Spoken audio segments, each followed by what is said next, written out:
Drama की शुरुआत में हम फीमेल लीड जियांग को देखते हैं जो मेल लीड जांग के साथ रोमांस कर रही होती हैं और वह दोनों वाइल्ड किस कर रहे होते हैं।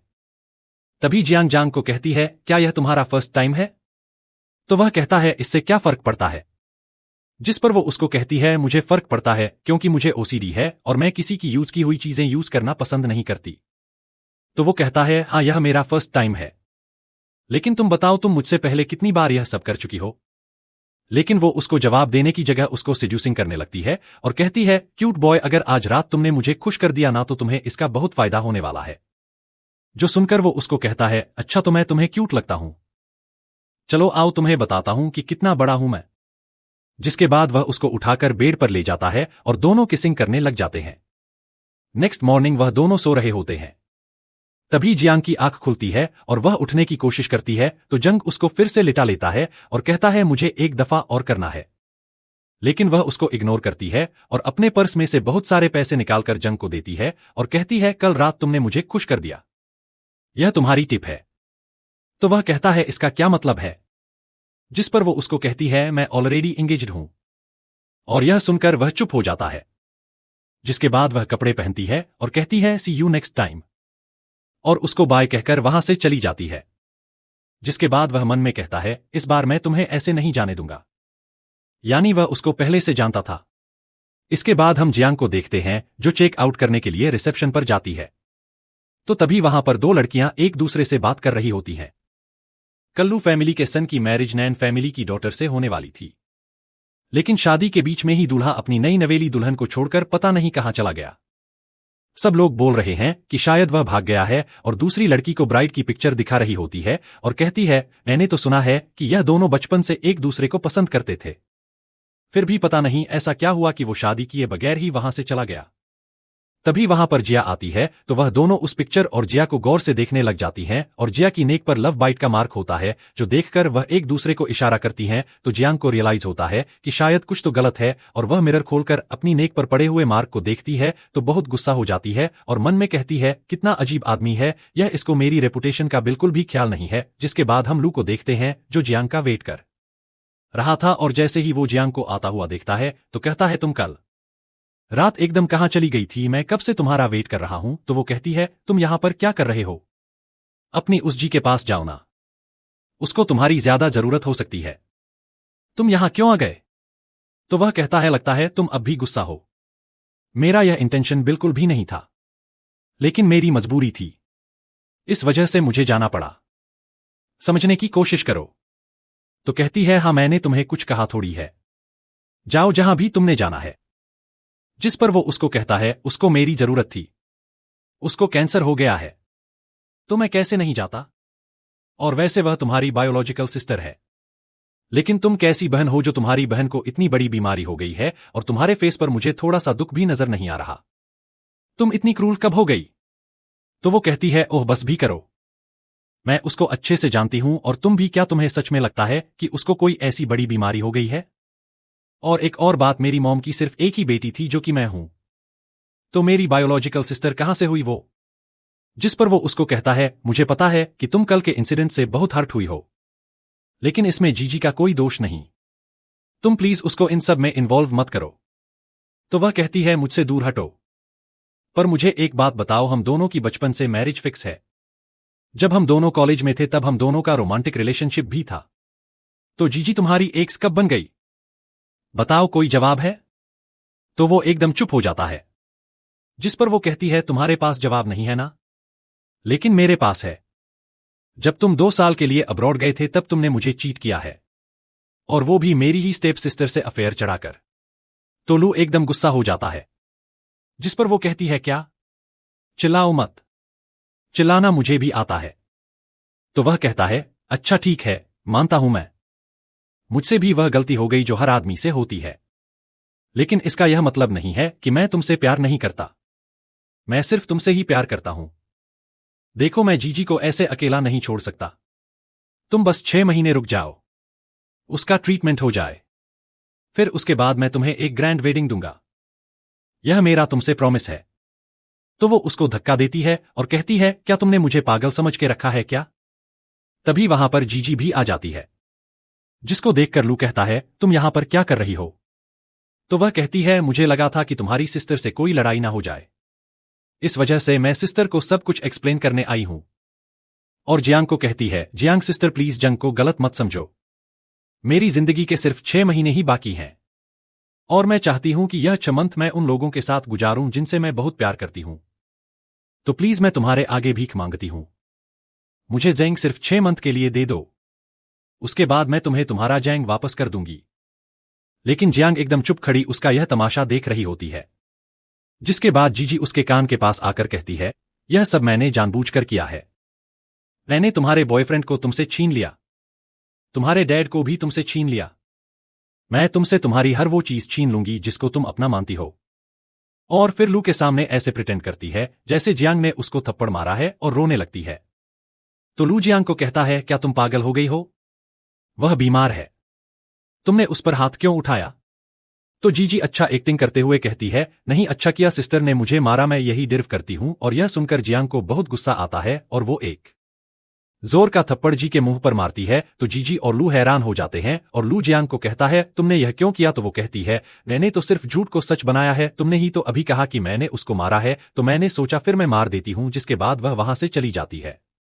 नेक्स्ट सीन में हम जियांग को ऑफिस में देखते हैं, जो एक मीटिंग में देर से पहुंचती है तो उसके डैड उसको डांटते हैं लेट आने पर। और यहां हमें पता चलता है कि जियांग उनकी कंपनी में एक फैशन डिजाइनर थी जिसकी पोस्ट अब उन्होंने जीजी को दे दी थी। यह कहकर वो अब्रॉड से डिजाइनिंग कोर्स कर आई है, तो वह सबसे ज्यादा जानती है। जिस पर पहले तो जियांग ने थोड़ा ऑब्जेक्शन किया, लेकिन जब उसको समझ में आया कि उसकी बात यहां कोई भी नहीं सुनने वाला तो वह चुप हो जाती है। और मीटिंग खत्म होने के बाद जीजी उसको कहती है, सच बताऊं तो मैं यह पोजीशन नहीं लेना चाहती थी, लेकिन डैड ने ही मुझे फोर्स किया और कहा कि तुम ज्यादा अच्छे से कर सकती हो, तुम्हें मना नहीं कर पाई। अब तुम मेरे ऑफिस से अपना सामान उठा लो जल्दी से, प्लीज मुझे अपने न्यू ऑफिस में शिफ्ट होना है। इसके बाद हम जियांग को देखते हैं जो अपनी असिस्टेंट के साथ अपना सामान उठाकर बाहर डेस्क पर रख रही होती है। तभी उसकी असिस्टेंट उसको कहती है, आपके डैड ने यह आपके साथ बिल्कुल अच्छा नहीं किया, आप उनके बायोलॉजिकल डॉटर हैं, फिर भी उन्होंने आपकी जगह आपके स्टेप सिस्टर को दे दी, जबकि वो उनके बायोलॉजिकल डॉटर भी नहीं है। तो वह कहती है, छोड़ो इन बातों को इग्नोर करो, और वैसे भी हम 1 महीने बाद अपने ऑफिस में वापस शिफ्ट हो जाएंगे, तुम फिक्र मत करो। तभी कुछ लड़कियां जब वहां पर काम करती थी जियांग को देखकर एक दूसरे से गसिप करने लग जाती हैं। तो जियांग की असिस्टेंट उनको कहती है, तुम लोगों को शर्म नहीं आती, मैडम तुम लोगों के साथ इतना अच्छा बिहेव करती थी, फिर भी तुम लोग मैडम के बारे में ऐसे ही गलत गलत बातें कर रहे हो। तो जिया उसको चुप करवा देती है और कहती है, तुम सामान सेट करो, इन सब बातों में नहीं पड़ो। जिसके बाद हम याव्या याऊ को देखते हैं जो अपने डैड के ऑफिस में जाती है। तो उसके डैड उसको कहते हैं, अगले मंथ जो फैशन डिजाइनिंग शो होने वाला है उसके लिए तुम्हें अच्छे से तैयारी करनी होगी, क्योंकि मैंने सुना है कि इस बार इस शो में प्रिंस जांग भी आने वाले हैं, तो हमें कुछ भी करके उनको इम्प्रेस करना है। तो यह सुनकर वो एकदम सरप्राइज हो जाती है और कहती है, मुझे तो पता ही नहीं था प्रिंस आने वाला है, आप फिक्र मत करें, मैं बहुत अच्छी प्रिपरेशंस करूंगी, प्रिंस हमसे इम्प्रेस हो जाएंगे। जिसके बाद याऊ को लू की कॉल आती है जो उसको कहता है, अभी थोड़ी देर में मैं तुमसे मिलने आ रहा हूं।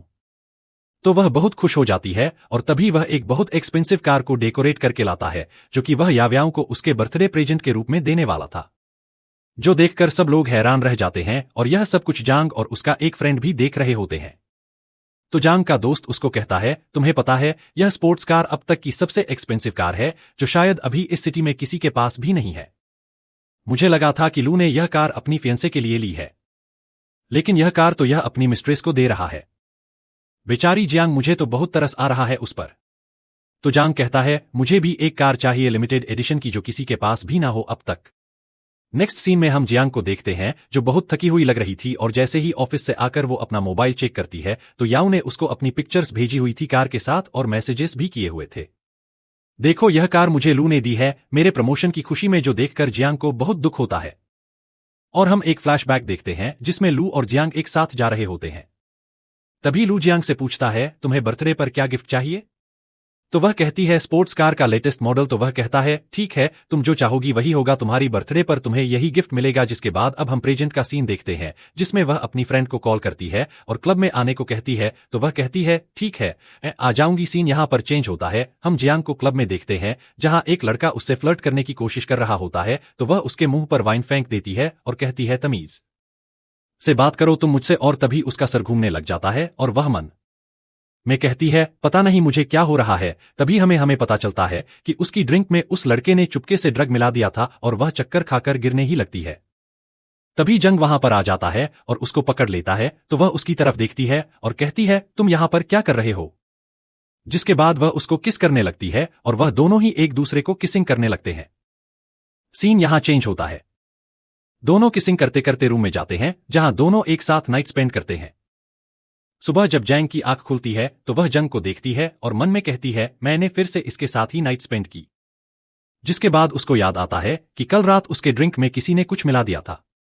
तो वह मन में लू को बुरा भला कहने लगती है और कहती है यह सब कुछ लू की वजह से ही हुआ है। और बेड से उठने ही लगती है कि जंग की आंख खुल जाती है और वह बहुत प्यार से उसको गुड मॉर्निंग विश करता है और उसको किस करने ही वाला होता है कि वह उसको रोकती है और कहती है पहले तुम कपड़े पहन लो। जिसके बाद वह दोनों कपड़े पहनते हैं और फिर वो उससे उसका नाम पूछती है। तो जंग जानबूझकर अपना नाम गलत बताता है और ऐसे प्रिटेंड करता है जैसे वह उस बार में बस एक मेल मॉडल है। तो जंग उसको अपना नाम भी बताती है और कहती है आज के बाद तुम किसी और के लिए काम नहीं करोगे क्योंकि मैं तुम्हें मंथली पे किया करूंगी। तो वह एकदम बहुत ज्यादा खुश हो जाता है और कहता है कितना पे किया करेंगे आप मुझे। तो वह कहती है 500 बहुत होगा तुम्हारे लिए। जिस पर वह उसका हाथ पकड़ लेता है और कहता है आप तो बहुत ही जनरस हैं। लगता है मैंने कल रात को आपको कुछ ज्यादा ही सेटिस्फाइड कर दिया, तभी तो आप मुझे रखना चाहती हैं। तो वह उसको कोई जवाब नहीं देती। तो वह उसको पकड़ के किस करने लगता है जिससे वह थोड़ा हर्ट हो जाती है। तो वह उसको छोड़ देता है और सॉरी कहने लगता है। तो वह मन में कहती है यह पर्सन हैंडसम तो है ही, साथ में बहुत ही ज्यादा लविंग और लॉयल भी है। इसको देखकर कहीं से नहीं लग रहा कि यह कोई मेल मॉडल है, बल्कि ऐसा लग रहा है कि यह किसी रिच फैमिली से बिलोंग करता है। जिसके बाद जंग से पूछती है तुम कहां रहते हो। तो वह एक प्लेस का नाम लेता है जो सुनकर वह हंसने लग जाती है और कहती है तुम मजाक कर रहे हो ना। वह कहता है क्यों, तुम्हें ऐसा क्यों लग रहा है कि मैं मजाक कर रहा हूं। तो वह कहती है इसलिए क्योंकि उस प्लेस पर कोई आम आर्म सिटीजन्स घर अफोर्ड नहीं कर सकता। वहां पर सिर्फ जेंग फैमिली के विला है क्योंकि उस जगह की स्टार्टिंग प्राइस ही 8 फिगर्स से शुरू होती है। तो वह जंग को कहता है क्या तुम्हें याद है। जिस पर वो कहती है क्या। तो वह कहता है आई मीन जंग फैमिली के किसी पर्सन से आप मिली हो क्या कभी। तो वह कहती है नहीं, लेकिन उनको तो सब जानते हैं। जो सुनकर वह सैड हो जाता है और मन में कहता है मुझे पता था यह मुझे भूल जाएगी। यानी वह दोनों पास्ट में पहले मिल चुके थे। जिसके बाद जियांग उसका दुखी मुंह देखकर उसको प्यार करती है और कहती है तुम फिक्र मत करो, मैं बहुत जल्द तुम्हें घर लेकर दूंगी जिसमें हम दोनों रहेंगे। जिसके बाद हम जियांग को देखते हैं जिसकी बेस्ट फ्रेंड उसको कॉल करके सॉरी कहती है और कहती है कल मैं एक बहुत हैंडसम लड़के के साथ थी, तभी फिर तुम्हारे बारे में भूल ही गई कि मुझे तुमसे मिलने आना है। तो वह कहती है हाँ तुम्हें कहा, अब अपनी दोस्त याद रहेगी। खैर मैं तुमसे बिल्कुल भी नाराज नहीं हूं। तो अच्छा फिर ठीक है, चलो हम ऑफिस में मिलेंगे। और कॉल कट कर देती है। नेक्स्ट सीन में जियांग ऑफिस में बैठकर काम कर रही होती है। तभी जांग उसको अपनी एक शर्टलेस पिक्चर भेजता है जो देखकर वह ब्लश करने लगती है और मन में कहती है यह मुझे अपनी ऐसी पिक्चर्स क्यों भेज रहे हैं, क्या यह मुझे सिड्यूस करना चाहते हैं। तभी जांग उसको मैसेज करता है और कहता है वो मैं अपने फ्रेंड्स के साथ ट्रूथ और डेयर गेम खेल रहा था और मैं हार गया। तो उन्होंने मुझे कहा कि मैं अपने एप्स की पिक्चर एटलीस्ट अपने 2 दोस्तों को सेंड करूं, इस वजह से मैंने आपको सेंड कर दी। I hope you don't mind. तो वह कहती है हाँ कोई बात नहीं, और उसको बताने लगती है कि आज 9 बजे उन लोगों ने फ्लाइट देखने जाना है और उसको कहती है क्या मैं तुम्हें पिक करने आऊं। तो कहता है नहीं, इसकी जरूरत नहीं है, मैं टैक्सी लेकर आ जाऊंगा।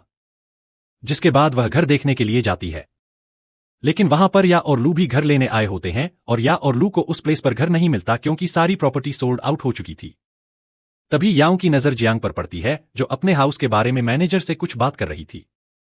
तो वह लू को इमोशनल ब्लैकमेल करने लगती है और कहती है मेरी जिंदगी में तो सिर्फ 6 मंथ्स रह गए हैं, मैं चाहती थी कि मैं अपनी जिंदगी के बचे कुछ दिन इस नए घर में गुजारूं, लेकिन चलो जो ऊपर वाले की मर्जी, शायद यह घर मेरे नसीब में नहीं बल्कि मेरी बहन के नसीब में था।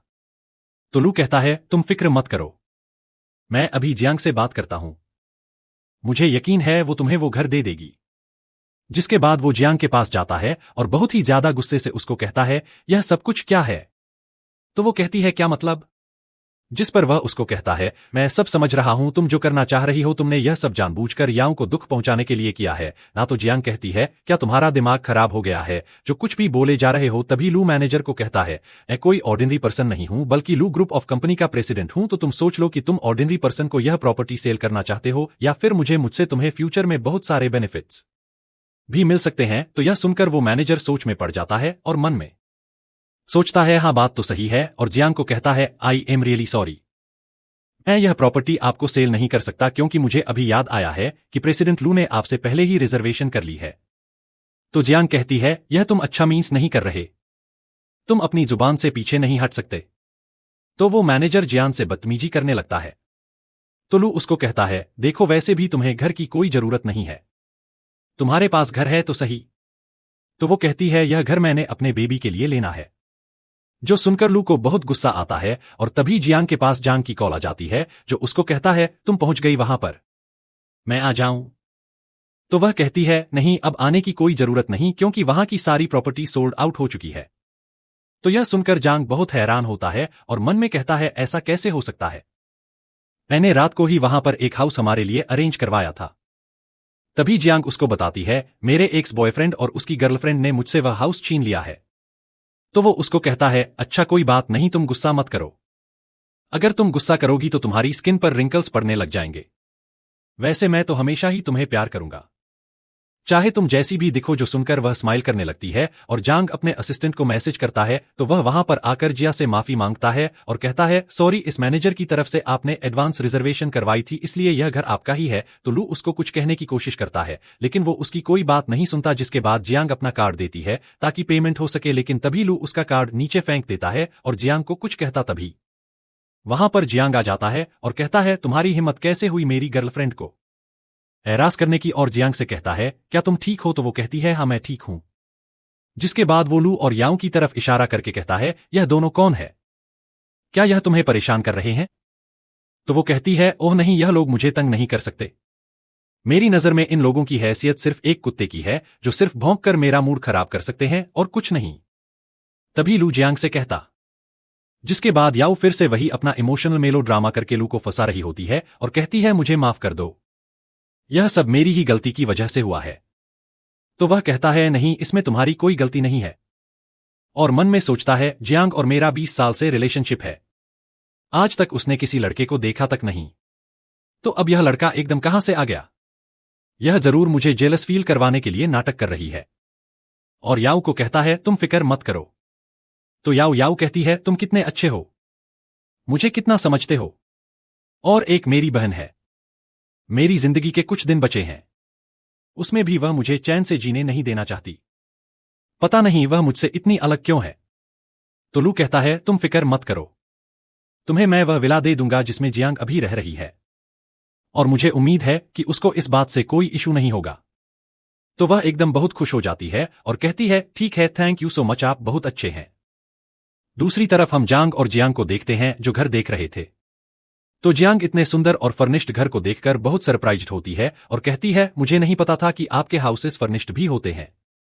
तो वह असिस्टेंट कहता है, आप हमारी लकी क्लाइंट हैं, इसलिए आपको हमने हाउस के साथ फर्नीचर गिफ्ट दिया है। जिसके बाद वह मन में कहता है, अब मैं आपको यह कैसे बताऊं कि यह सब कुछ यंग मास्टर ने खुद सेलेक्ट किया है, एक एक चीज उनकी पसंद की है, तभी तो यह अपार्टमेंट फर्निश्ड है। जिसके बाद वह जियांग को सब कुछ बताने लगता है और कहता है, आपको पता है इस हाउस का नंबर और आपकी बर्थडे सेम है। यह सुनकर वह बहुत खुश होती है, कहती है, ओह वाओ, मैंने तो यह नोट ही नहीं किया, यह तो बहुत इंटरेस्टिंग है। तभी जांग अपने असिस्टेंट को आंखें दिखाता है तो वह चुप हो जाता है। जिसके बाद वह दोनों कार में बैठकर घर जा रहे होते हैं। तभी वह अपना फोन निकालता है जो कि टूटा हुआ था। तो जियांग उसके फोन को देखकर कहती है, तुम्हारे फोन को क्या हुआ है? तो वह कहता है, कुछ नहीं, बस थोड़ा टूट गया है। जिस पर वह उसको कहती है, अगर टूट गया है तो न्यू क्यों नहीं लिया? तो वह एकदम इनोसेंट सा मुंह बनाकर उसको कहता है, मोबाइल फर्स्ट बहुत एक्सपेंसिव है, मैं अफोर्ड नहीं कर सकता। जो सुनकर उसको बहुत ज्यादा दुख होता है और वह मन में कहती है, कितना हैंडसम है यह, मुझे कभी नहीं लगा था कि यह ऐसी जिंदगी गुजार रहा है। और उसको कहती है तुम फिक्र मत करो, मैं तुम्हारे लिए एक न्यू फोन लेकर आऊंगी। तो वो खुश होने की एक्टिंग करता है और कहता है तुम तो बहुत अच्छी और जेनरस हो। तो जियांग कहती है ठीक है तो चलो मॉल चलते हैं तुम्हारा मोबाइल फोन लेने, और मैं चाहती हूं कि तुम कुछ आउटफिट्स भी ले लो। तभी जंग की नजर उसकी कार में पड़ी एक वॉच पर पड़ती है जो बहुत एक्सपेंसिव लग रही थी। तो वह कहता है वाओ कितनी अच्छी वॉच है। तो जियांग कहती है तुम्हें अच्छी लग रही है तो तुम रख लो। तो वह कहता है नहीं मैं यह नहीं रख सकता, यह बहुत एक्सपेंसिव है। जिस पर जियांग कहती है यह मैंने किसी के लिए गिफ्ट ली थी, लेकिन अब उसको देने का कोई फायदा नहीं। अगर तुम्हें चाहिए है तो ले लो, नहीं तो मैं फेंक देती हूं। तो वह जल्दी से उससे लेकर वह वॉच पहन लेता है और उसको थैंक यू कहता है। जिसके बाद वह दोनों मॉल में जाकर बहुत सारी शॉपिंग करते हैं।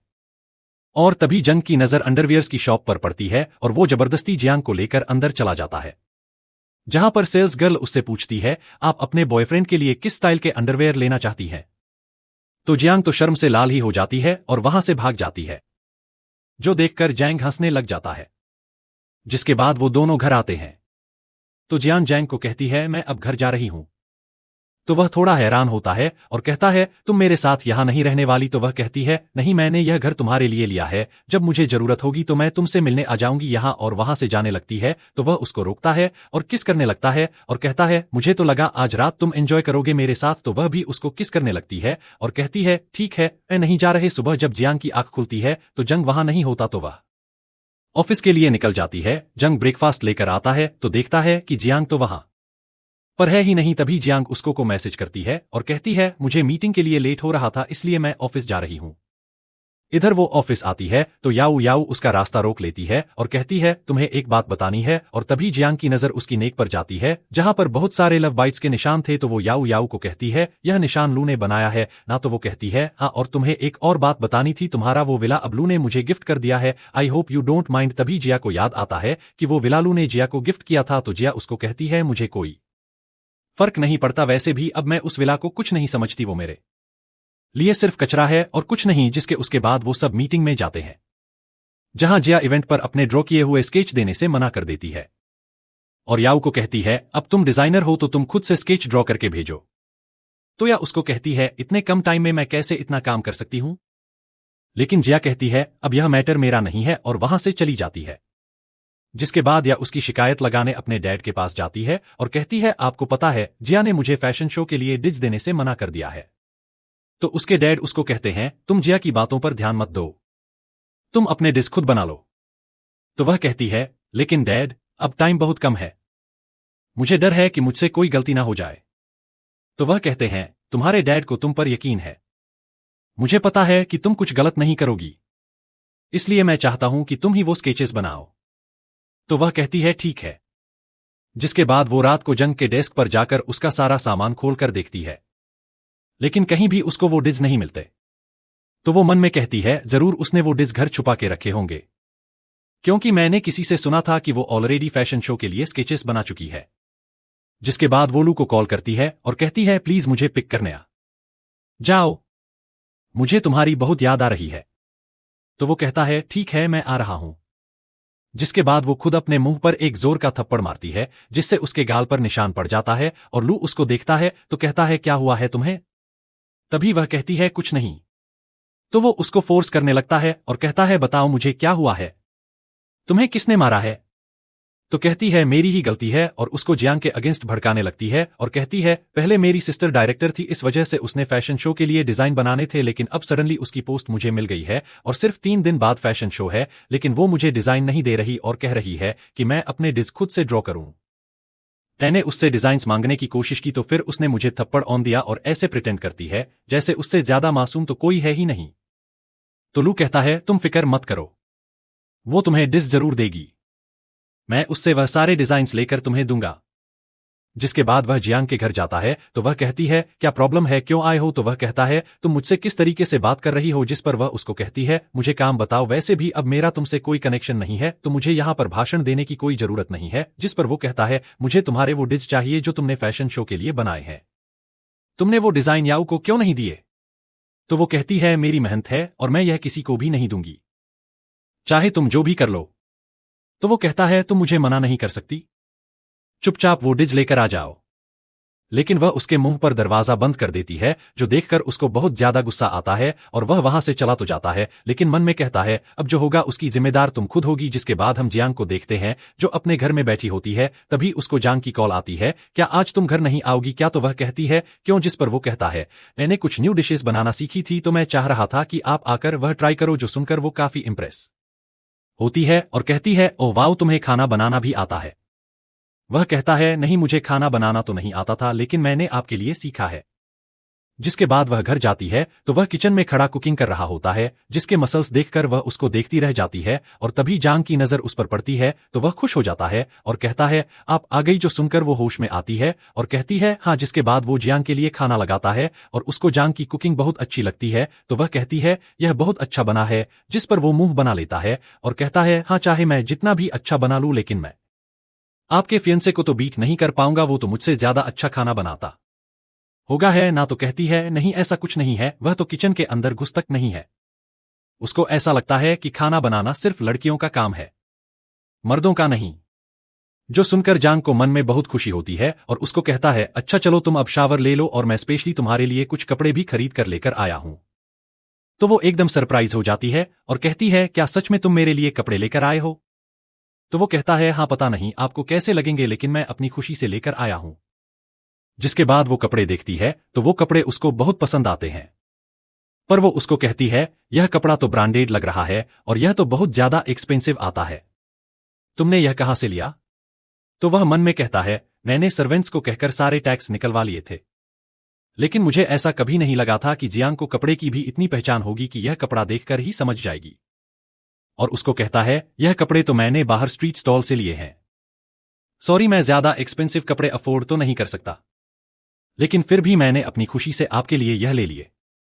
तो वह हैरान रह जाती है और कहती है मुझे नहीं पता था कि बाहर स्ट्रीट स्टॉल्स पर भी इतने अच्छे कपड़े मिलते हैं।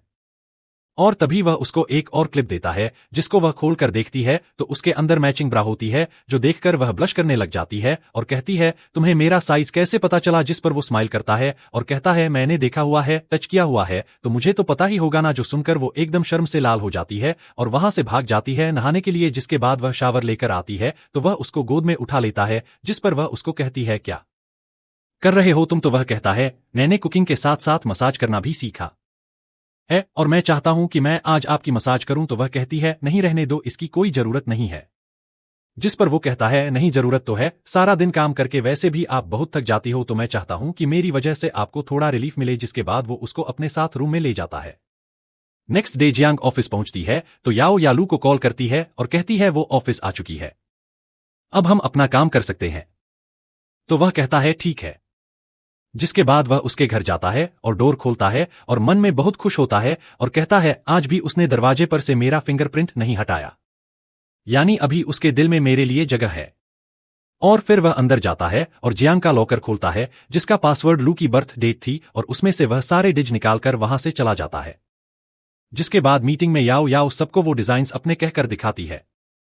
तो जियांग थोड़ी हैरान होती है और कहती है क्या तुम श्योर हो यह डिजाइन्स तुमने ही बनाए हैं? तो वो कहती है हाँ, जाहिर है डिजाइन्स मैंने बनाए हैं, तभी तो मैं सबको इतने कॉन्फिडेंस से दिखा रही हूं और सबको वो डिजाइन बहुत ज्यादा पसंद भी आते हैं। तो जियांग का मुंह उतरा देखकर सब लोग समझते हैं कि शायद वह याओ याओ से जेलस हो रही है और उसके डैड उसको बहुत डांटते हैं और कहते हैं मुझे पता है कि तुम अपनी सिस्टर से जेलस हो रही हो क्योंकि मैंने तुम्हारी पोजीशन उसको दे दी है, लेकिन अब तुम्हें अपना मुंह बंद करके बैठना होगा। तो वह कहती है ठीक है और चुप करके वापस बैठ जाती है। नेक्स्ट सीन में वह एक लड़की से मिलती है जो उस फैशन शो की हेड थी और यहां हमें पता चलता है कि वह अपने डिजाइन्स पहले से फैशन शो में सबमिट करवा चुकी है, लेकिन इस बार वह कंपनी की तरफ से नहीं बल्कि अपनी तरफ से पार्टिसिपेट कर रही थी। जिसके बाद वह याओ याओ लू और बाकी सारे कोलीग्स के साथ बैठकर खाना खा रही होती है। तभी उसको जंग का मैसेज आता है जो उसको कहता है आज तुमने मेरे साथ डंबल्स खरीदने जाना है तो भूलना नहीं। जिस पर वह उसको कहती है ठीक है, मैं याद रखूंगी। जिसके बाद वह जंग के पास जिम में जाती है जहां उसकी बॉडी देखकर सब लड़कियां बहुत एक्साइटेड हो रही होती हैं और एक दूसरे से बातें करने लगती हैं कि वो लड़की कितनी ज्यादा लकी होगी जिसका यह बॉयफ्रेंड बनेगा। और तभी जंग जियांग के पास आता है और उसको अपनी फियोन से कहकर बुलाता है, जो सुन के सब लड़कियों का दिल टूट जाता है, लेकिन वो जियांग को देखकर कहती है यह भी बहुत सुंदर है, यह दोनों एकदम परफेक्ट मैच हैं। और तभी एक लड़की उन दोनों के पास आती है और जियांग को कहती है, इस बॉक्स में से एक चिट निकालो क्योंकि आज हमारे जिम की एनिवर्सरी है और इसी खुशी में हमने 5 मिलियन की लॉटरी का लकी ड्रॉ रखा है जो आप भी जीत सकती हैं। और जियांग जैसे ही उसमें से एक चिट निकालती है तो वह लड़की उसको कहती है, आप लॉटरी जीत चुकी हैं। जो सुनकर जियांग बहुत ज्यादा खुश होता है और कहता है, आज तो तुम्हें मुझे ट्रीट देनी पड़ेगी। बाद में हमें पता चलता है कि वह लॉटरी उसने ही अरेंज करवाई थी ताकि वह जियांग को कुछ पॉकेट मनी दे सके। जिसके बाद जियांग एक्सरसाइज कर रहा होता है और जियांग पास खड़ी उसकी बॉडी देख रही होती है और मन में कहती है, यह कितना हॉट और सेक्सी है। तभी वह उसके पास आता है तो जियांग उसको कहती है, मैं जा रही हूं क्योंकि कल मेरा फैशन शो है, इसलिए आज मुझे जल्दी सोना है। जिस पर वो कहता है, ठीक है, आप आराम करो जाकर, और मन में कहता है, कल मैं तुम्हें एक बहुत ही स्पेशल सरप्राइज देने वाला हूं। नेक्स्ट डे हम फैशन शो का सीन देखते हैं जहां बहुत सारे रिपोर्टर्स होते हैं और तभी वहां पर लू और याओ याओ एक साथ एंट्री करते हैं और दोनों ही बहुत अच्छे लग रहे होते हैं। तभी रिपोर्टर्स को एकदम कुछ होता है कि वह सारे रिपोर्टर्स वहां से चले जाते हैं, जो देखकर याओ या और जांग बहुत हैरान होते हैं और कहते हैं, इन सबको एकदम क्या हो गया। और तभी हमें पता चलता है कि आज जियांग ने अपने ब्रांड की ओपनिंग की थी और जांग ने सारे लोगों को पैसे देकर खरीद लिया था। और उन सब लोगों को देखकर जियांग बहुत हैरान होती है और मन में कहती है, मैंने तो अभी तक अपने ब्रांड की कोई प्रमोशन ही नहीं की, तो यह सब कहां से आ गए। दूसरी तरफ याओ याओ अपने सारे डिज पर बहुत कॉन्फिडेंट होती है, लेकिन उसको यह पता ही नहीं था कि जिया वो डिजाइन्स ऑलरेडी सबमिट करवा चुकी है। दूसरी तरफ जिया का शो शुरू होता है और मॉडल स्टेज पर ड्रेसेस पहनकर आती हैं, जो देखकर सब लोग जिया की बहुत तारीफ करते हैं। और यहां हमें पता चलता है कि जिया ही फेमस डिजाइनर फीला है जिसके डिजाइन्स बहुत फेमस थे। दूसरी तरफ याओ या भी अपना फैशन शो शुरू करती है और क्योंकि उसने जिया के डिज चोरी किए थे, इसलिए ही उसकी मॉडल्स जैसे ही स्टेज पर आती हैं तो सब रिपोर्टर्स उससे क्वेश्चंस करने लगते हैं और कहते हैं, आपके और फीला के ड्रेसेस के डिजाइन सेम है, तो क्या आपने उसकी कॉपी की है। तो वो कहती है, नहीं, मैंने किसी की कॉपी नहीं की। और तभी वह फीला के इवेंट में जाती है, लेकिन क्योंकि जिया ने मास्क लगाया हुआ था उसको पहचान नहीं पाती।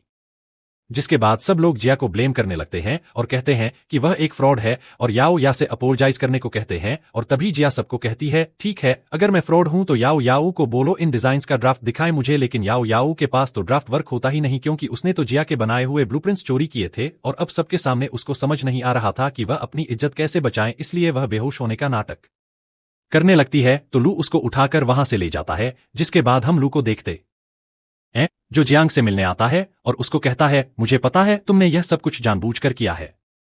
तो वह कहती है, क्या मतलब। वो उसको कहता है, तुमने जानबूझकर वो ब्लूप्रिंट उस लॉकर में रखे थे, तुम्हें पता था ना कि मैं वो लेने आऊंगा। तो वो कहती है, हाँ मुझे पता था क्योंकि मैं तुम्हें अच्छे से जान चुकी हूं।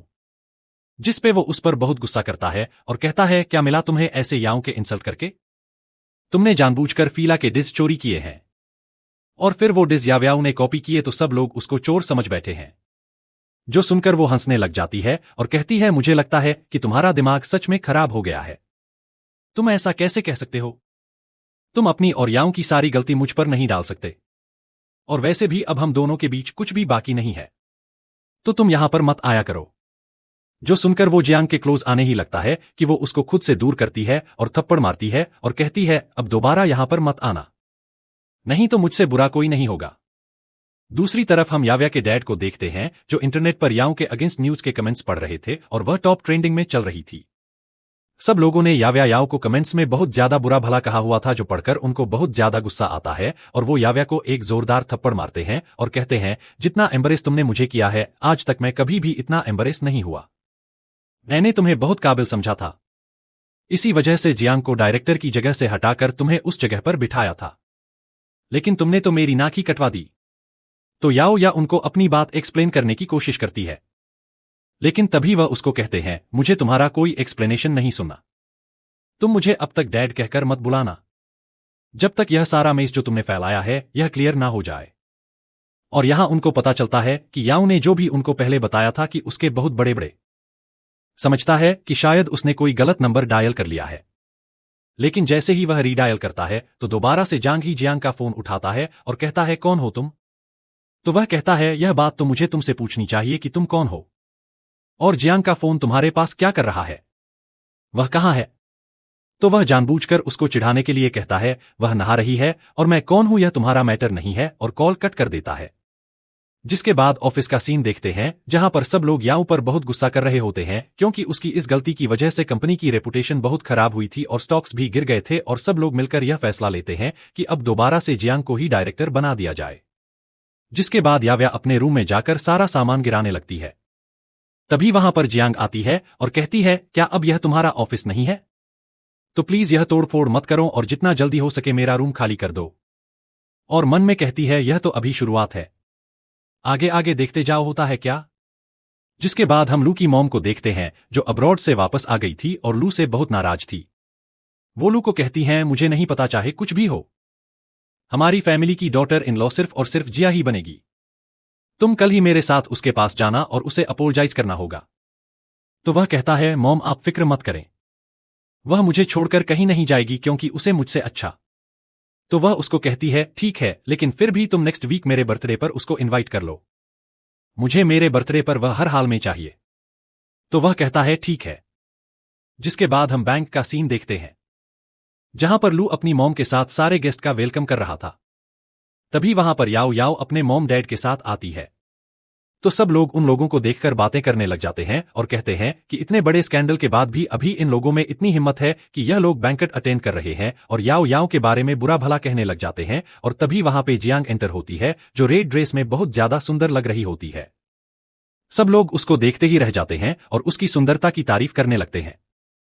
जिसके बाद लू जियांग को अपने साथ लेकर जाता है और कहता है, मुझे तुमसे कुछ बात करनी है, तुम यहां पे वेट करो। और तभी वहां पे याओ आ जाती है जो जियांग को कहती है, भले ही तुमने डायरेक्टर की पोजीशन मुझसे वापस ले ली है, लेकिन मैं तुम्हें कभी भी तुम्हारा प्यार वापस नहीं दूंगी। लू सिर्फ मेरा है और वह मैं तुम्हें कभी भी वापस नहीं दूंगी। और उसका हाथ पकड़कर खुद को सीढ़ियों से नीचे धक्का दे देती है और ऐसे प्रिटेंड करती है जैसे जिया ने उसको नीचे फेंका है। और यह देखकर सब लोग वहां पर जमा हो जाते हैं। यहां हमें पता चलता है कि याओ याओ लू के बच्चे के साथ प्रेग्नेंट थी और अब गिरने की वजह से उसकी बहुत ब्लीडिंग हो रही थी। और यह देखकर सब लोग जियांग को बुरा भला कह रहे थे और उसके मॉम डैड भी उसको ही बुरा कह रहे थे और कह रहे थे, तुम इतनी पत्थर दिल कैसे हो सकती हो, तुमने अपनी ही बहन को सीढ़ियों से गिरा दिया। तो वह कहती है, मैंने कुछ नहीं किया। जिस पर या और भी ज्यादा नाटक करने लग जाती है और कहती है, मैं तो बस सिस्टर को यह बताना चाहती थी कि मैं प्रेग्नेंट हूं, मुझे नहीं पता था कि वो इतना ज्यादा गुस्सा हो जाएंगी और मुझे सीढ़ियों से नीचे ही धक्का दे देंगी। जो सुनकर लू जियांग को कहता है, अगर मेरे बच्चे को कुछ हो गया तो मैं तुम्हें कभी भी जिंदा नहीं छोड़ूंगा। जो सुनकर जियांग को भी बहुत ज्यादा गुस्सा आ जाता है और वह कहती है, तुम्हें जो भी समझ में आए समझो, मुझे लगता है कि तुम्हारा दिमाग खराब हो चुका है, तभी तुम्हें सच दिखाई नहीं देता। तभी याओ याओ जोर से चिल्लाने लग जाती है और कहती है, मेरे पेट में बहुत ज्यादा दर्द हो रहा है। उसकी ब्लीडिंग भी बहुत ज्यादा होने लगती है। तो लू उसको हॉस्पिटल लेकर वहां से चला जाता है।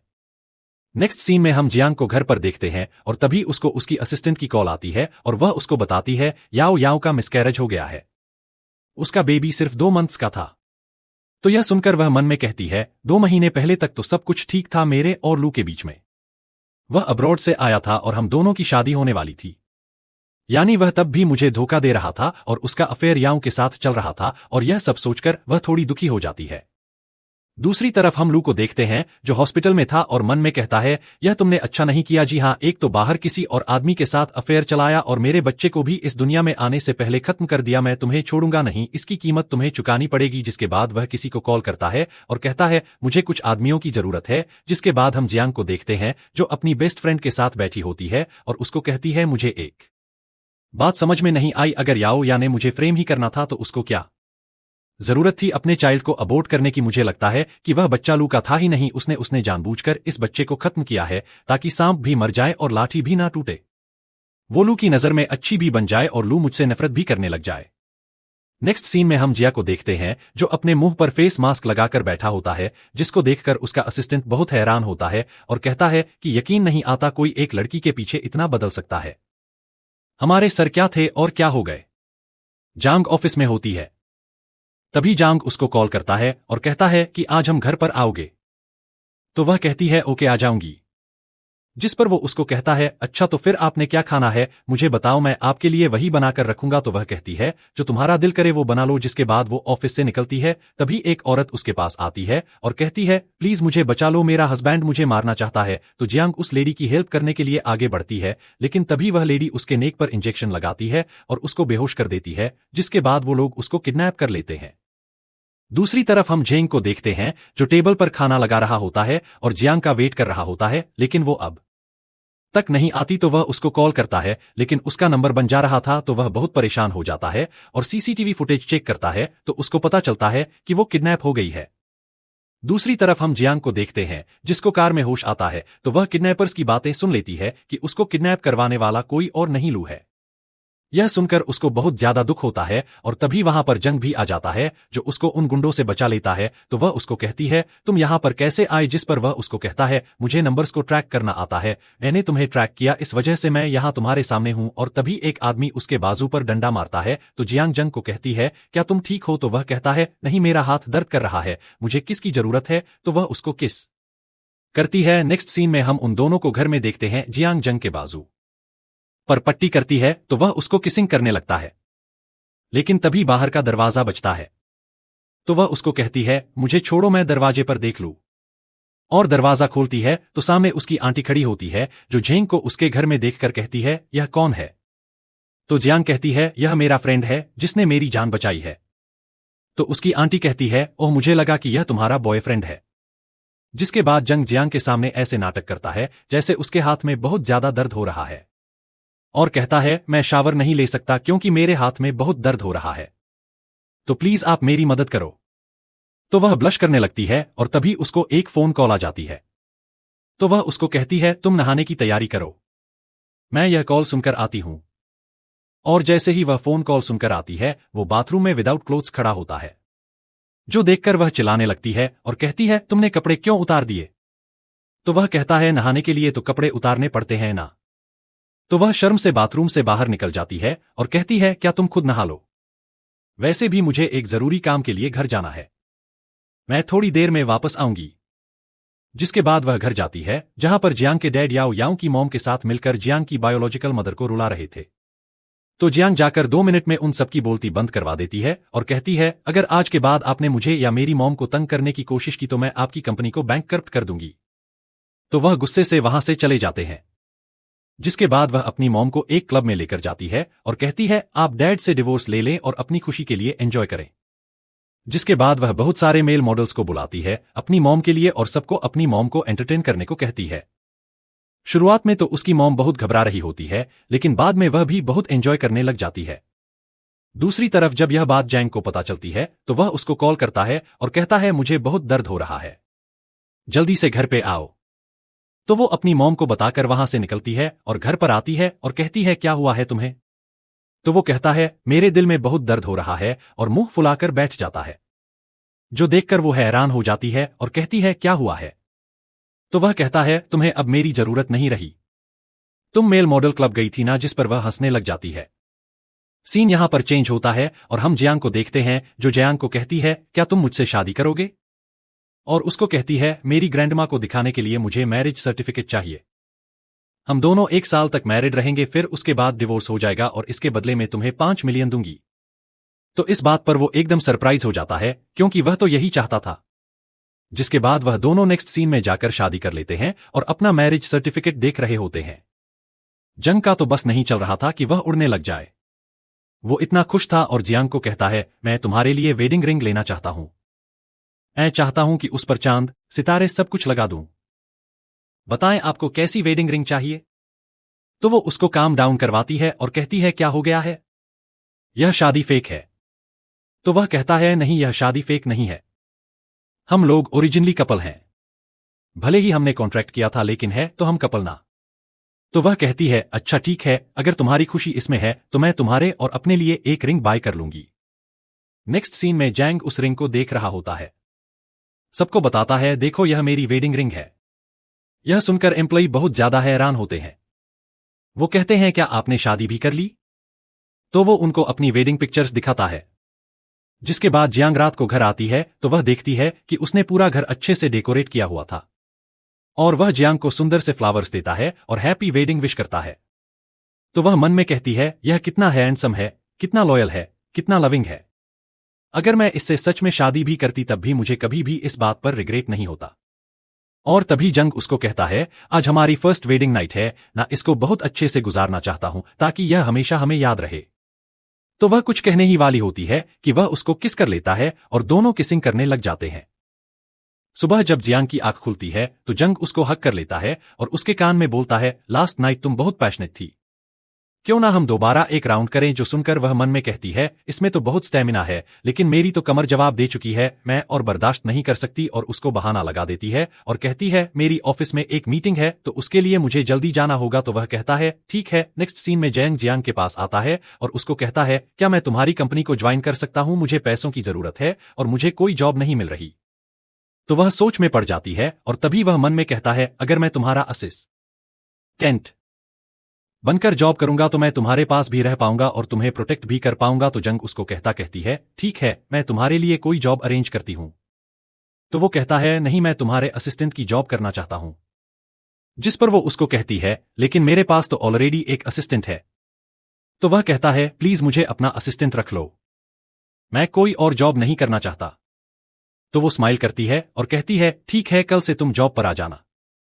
नेक्स्ट डे वो जियांग के साथ ऑफिस जाता है और सब लोग उसको देखकर हैरान हो जाते हैं क्योंकि वह इतना ज्यादा हैंडसम लग रहा होता है।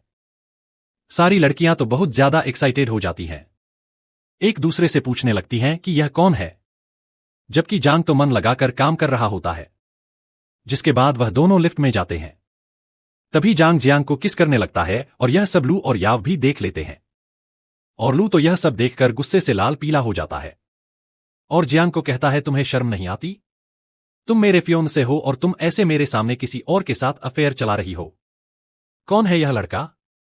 तो जियांग कहती है, हमारे बीच अब कोई रिश्ता नहीं है और यह लड़का जो भी है, तुम्हें इससे कोई प्रॉब्लम नहीं होनी चाहिए। और वहां से चली जाती है। जिसके बाद हम लू को देखते हैं जो जांग को कॉल करता है। तो वह कॉल पिक करता है और कहता है, जियांग नहाने गई हुई है, वह तुमसे बात नहीं कर सकती।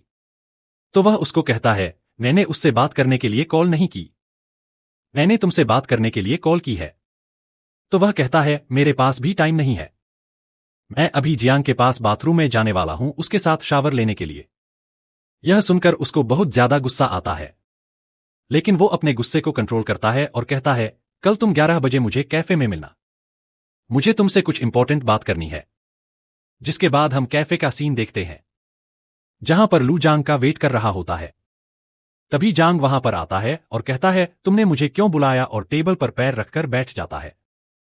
तो लू उसको एक 5 मिलियन का चेक साइन करके देता है और कहता है, आज के बाद मुझे तुम जियांग के साथ नजर नहीं आने चाहिए। तो जियांग वो लेने से मना कर देता है और कहता है, जियांग जैसी ब्यूटीफुल और वेल्थी लड़की को छोड़ने की गलती कौन कर सकता है? मैं तो बिल्कुल नहीं कर सकता। तभी लू को उस पर गुस्सा आता है और वह उसको मारने ही वाला होता है कि वो उल्टा उसकी धुलाई कर देता है और कहता है, आज के बाद तुम मुझे जियांग के पास नहीं दिखना, नहीं तो मुझसे बुरा कोई नहीं होगा। और वहां से चला जाता है। जिसके बाद घर आकर ऐसे प्रिटेंड करता है जैसे लू ने उसको बहुत मारा है और जियांग को कहता है, मैंने तुम्हें छोड़ने के लिए उससे पैसे लेने से मना कर दिया था, इस वजह से उसने मुझे मारा है। और ऐसे प्रिटेंड करता है जैसे वह बहुत ही ज्यादा इनोसेंट है। जो सुनकर जियांग को बहुत दुख होता है और वह उससे पूछती है कि अब बहुत ज्यादा दर्द हो रहा है। तो वह कहता है, लेकिन मैंने सुना है कि किसिंग करने से दर्द खत्म हो जाता है। तो वह उसको किस करती है और कहती है, तुम फिक्र मत करो, मैं उससे तुम्हारा बदला जरूर लूंगी। जिसके बाद हम जांग को देखते हैं जो जियांग को लेकर एक शॉपिंग मॉल में जाता है ड्रेस पिक करने। तभी वहां पर याऊ भी आ जाती है और अनफॉर्चुनेटली उसको भी सेम ड्रेस चाहिए होता है जो जियांग का था। और लू भी वहां आ जाता है और जियांग की इंसल्ट करने लगता है और कहता है, तुम्हें यह ड्रेस याऊ को देना ही होगा। तो लू को देखकर जियांग डरने की एक्टिंग करने लगता है और कहता है, प्लीज, और भी ज्यादा डरने की एक्टिंग करने लगता है। जो देखकर जियांग लू के मुंह पर एक थप्पड़ मारती है और कहती है, तुम्हारी हिम्मत कैसे हुई उसको हाथ लगाने की? तो वह कहता है, लेकिन मैंने उसको नहीं मारा। जिस पर जियांग मासूम सा मुंह बनाकर बोलता है, हाँ तुमने नहीं मारा, मैं ही गलत बोल रहा हूं, मैं खुद से गिर गया था। तो लू कहता है, तुम एक्टिंग करना बंद करो। जो सुनकर जियांग फिर से उसके मुंह पर थप्पड़ मारती है और कहती है, तुम इसको डरा रहे हो। और तभी जांग उन सबको बातों में लगाकर एक मैसेज करता है और खड़े खड़े पूरा मॉल खरीद लेता है। जिसके बाद सेल्स गर्ल को एक कॉल आता है और वो लू को कहती है, हमें ऊपर से ऑर्डर आया है कि हम लू फैमिली के किसी भी कस्टमर को सर्व नहीं कर सकते, तो हम आपको यह ड्रेस नहीं दे सकते, आप यहां से जा सकते हैं। और यह सुनकर लू और याऊ बहुत हैरान होते हैं और वहां से चले जाते हैं। और जियांग भी बहुत सरप्राइज थी, लेकिन वो इसको कोइंसिडेंस समझ लेती है। जिसके बाद वह दोनों घर आते हैं तो झेंगंग जियांग को सॉरी कहता है और कहता है मेरे पास टाइम नहीं था। इस वजह से मैं तुम्हारे लिए डिनर नहीं बना पाया। तो वो उसको प्यार करती है और कहती है कोई बात नहीं, मैं इंस्टेंट नूडल्स बनाकर लाती हूं। जिसके बाद वो उसके लिए नूडल्स बनाकर लाती है और कहती है मैं शावर लेकर आ रही हूं। तो झेंग नूडल्स को देखकर बहुत ज्यादा खुश होता है और उनके पिक्चर्स बनाकर अपने फ्रेंड्स को सेंड करता है और कहता है यह मेरी वाइफ ने मेरे लिए बनाए हैं। तो उसके फ्रेंड्स समझते हैं कि वह मजाक कर रहा है और कहते हैं अच्छा मजाक है, तुम्हारी तो वाइफ ही नहीं है। तो वह कहता है मेरे पास तुम्हारे बकवास के लिए टाइम नहीं है, मुझे कल के जजेस की लिस्ट भेजो। जिसके बाद हम फैशन शो का सीन देखते हैं जिसमें याओ याओ और जियांग दोनों ने ही पार्टिसिपेट किया था।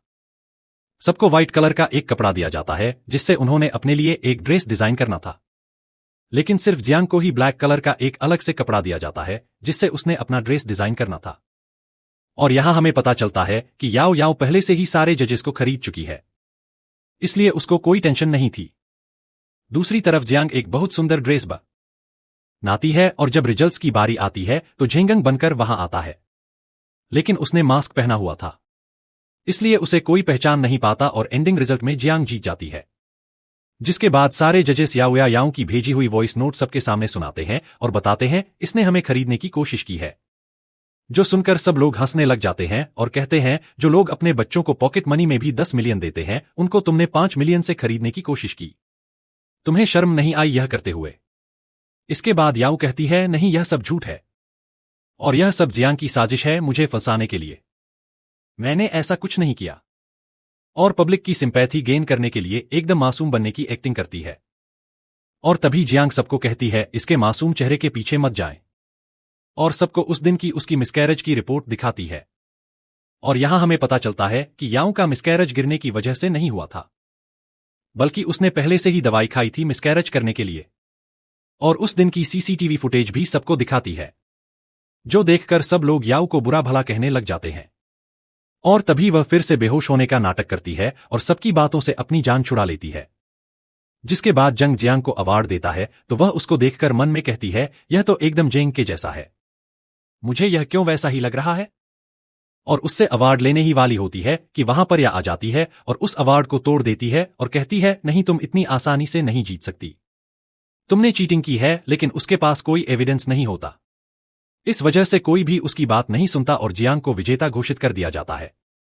जिसके बाद अब जियांग की सैलरी 50 मिलियन पर मंथ होने वाली थी, तो वह घर आकर 50,000 जियांग को देती है एज अ गिफ्ट, जो उसके सामने एकदम खुश होने की एक्टिंग करता है, लेकिन असल में तो वह पैसे उसके लिए कुछ भी नहीं थे। जिसके बाद हम उन दोनों को ऑफिस में देखते हैं जहां पर जियांग जियांग को कहती है मुझे भूख लग रही है, तो वह कहता है हाँ मुझे भी बहुत भूख लग रही है और उसके क्लोज आने लगता है। तो वह कहती है क्या कर रहे हो, जिस पर वह उसको कहता है मुझे भूख लगी है, कुछ खाना खिला दो, और उसको किस करने लगता है। जिसके थोड़ी देर बाद जियांग अपना दोबारा से मेकअप कर रही होती है क्योंकि सारा मेकअप तो उसने रोमांस करके उतार दिया था, और उसको कहती है कि आज के बाद ऑफिस में ऐसी हरकत मत करना, और उसके नेक पर भी थोड़ा सा फेस पाउडर लगाती है। वो उसको खुद के क्लोज करता है और कहता है क्या अच्छा ठीक है, आज रात तुम्हें रेस्ट दूंगा ताकि तुम आराम कर सको, रोज रोज करके तुम बहुत वीक हो गई हो। तो वह मन में कहती है मुझे समझ में नहीं आता यह मुझे सपोर्ट कर रहा है या मैं इसको सपोर्ट कर रही हूं, जबकि वह मन में कहता है कल मैं तुम्हें बता दूंगा कि मैं कौन हूं, अपनी रियल आइडेंटिटी तुम पर शो कर दूंगा, मुझे उम्मीद है कि तुम बहुत खुश होगी यह जानकर। जिसके बाद नेक्स्ट डे जियांग बैंक्वेट में जांग के साथ जाती है और लू जब उसको जांग के साथ देखता है तो उसकी बहुत इंसल्ट करता है और कहता है क्या तुम एक असिस्टेंट के साथ घूम रही हो, क्या तुम्हारी यह औकात रह गई है। और तभी जांग अपनी रियल आइडेंटिटी सबके सामने शो कर देता है, जो सुनकर जियांग बहुत ज्यादा हैरान होती है और उसको गुस्से से देखने लग जाती है। तभी वह उसको कहता है पहले तुम अपनी फैमिली वालों से तो डील कर लो, फिर बाद में मुझ पर गुस्सा करना। जिसके बाद जियांग लू के सामने याओ याओ की सारी सच्चाई ले आती है तो वह उसको थप्पड़ मारता है और जियांग से माफी मांगता है, लेकिन वह उसको माफ नहीं करती और जियांग के कहने पर लू को गार्ड्स उठाकर ले जाते हैं। जिसके बाद वह जियांग को सॉरी कहता है तो वह गुस्सा करने लगती है और कहती है तुम मुझे पसंद नहीं कर सकते, तुमने जरूर मुझे किसी मकसद के लिए अप्रोच किया था, मुझे बताओ तुम्हारा क्या मोटिव था। तो वह कहता है कोई मोटिव नहीं था, मैं तुम्हें पसंद करता था। जिसके बाद हमें बचपन का एक सीन दिखाया जाता है जहां पर जांग का एक एक्सीडेंट हो गया था और वह कार में फंसा सा हुआ था। तभी वहां पर जियांग आती है और उसको बचा लेती है और साथ में उसको स्माइल करने को कहती है और वहां से चली जाती है। जिसके बाद हमें प्रेजेंट का सीन दिखाया जाता है जहां पर जांग जियांग को हक करता है और कहता है अब मैं तुम्हें कभी भी कहीं भी नहीं जाने दूंगा। तुम्हें पता है मैंने तुम्हें कितना ढूंढा है और फिर तुम मुझे मिली हो। और साथ ही दोनों हमेशा एक साथ रहने के वादे करते हैं।